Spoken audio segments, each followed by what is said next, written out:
12 دن گزر جانے کے باوجود سانحہ گل پلازا سے خبریں آنے کا جو سلسلہ ہے وہ ابھی تک جاری ہے، اور اب ایک خبر کے مطابق سانحے میں جاں بحق افراد کی شناخت کا مرحلہ ابھی تک چیلنج بنا ہوا ہے، اور لواحقین کے صبر کا پیمانہ بھی لبریز ہونے لگا ہے۔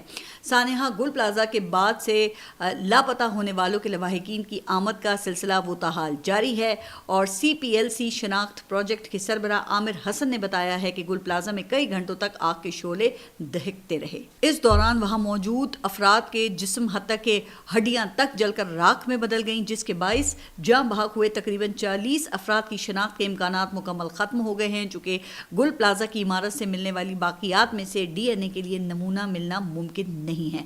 انہوں نے کہا کہ گل پلازا کی عمارت سے ملنے والی باقیات میں سے ڈی این اے کے لیے جانے والے نمونوں میں سے صرف 4 سے 5 افراد کے ڈی این اے کے نتائج آنے کی توقع ہے۔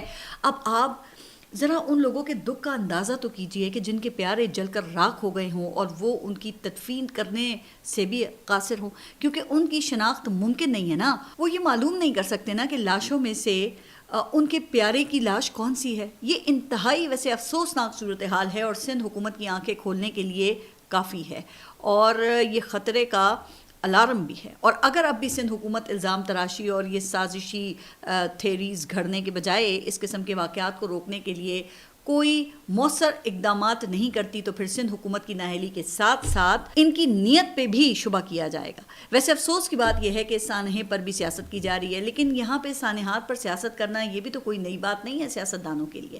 اب ایم کیو ایم کو اس سانحے کا غم تو بہت ہے، اور یقیناً ہونا بھی چاہیے، اور ایم کیو ایم کے رہنما وہ بجا طور پہ جذبات کا اظہار بھی کر رہے ہیں، سندھ حکومت پر لفظوں کی گولے بھی چلائے جا رہے ہیں ان کی طرف سے۔ اچھا، میرا خیال ہے کہ اس حوالے سے اب ایم کیو ایم کو بھی ایک وائٹ پیپر شائع کرنا چاہیے، اور بہت ضروری ہے کہ کراچی کی تمام رہائشی عمارات اور پلازوں کا مکمل سروے کیا جائے، اور اس حوالے سے ابھی تک تیاریاں وہ شروع کر دینی چاہیے۔ ویسے افسوس کی بات تو یہ بھی ہے کہ کراچی تو سب کا ہے، لیکن اس کراچی کا کوئی نہیں ہے۔ اب کمشنر کراچی نے حادثے کے حوالے سے جو ابتدائی رپورٹ ہے وہ تیار کر لی ہے، اور جس کے مطابق گل پلازا میں آگ بچوں کے ہاتھ فلاور شاپ میں لگی جو ایئر کنڈیشن کے ڈکٹ کی طرف سے پھیلی۔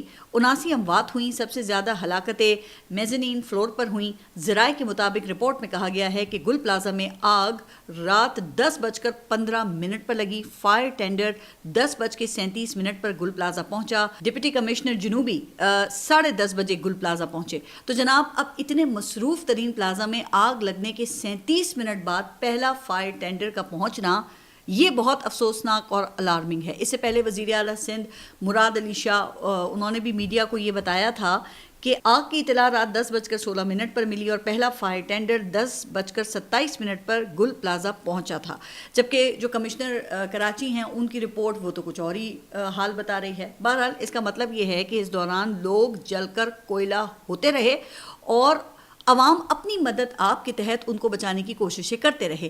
تو میرے خیال سے یہ رسپانس ٹائم 5 سے 7 منٹ کا ہونا چاہیے، اور کراچی جیسے مصروف ترین شہر میں تو یہ کوئی 10-12 منٹ سے زیادہ نہیں ہونا چاہیے۔ لیکن ظاہر ہے کہ اس کے لیے بہت محنت اور بہت سا کام کرنا پڑے گا نا، جو ابھی سے شروع کیا جائے گا تو پھر آگے چل کر ایسے سانحات میں جانوں کے ضیاع کو بچایا جا سکے گا۔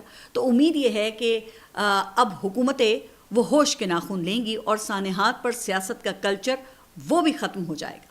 آپ سب اپنا خیال رکھیے، اور اگلے ولاگ تک کے لیے اللہ حافظ۔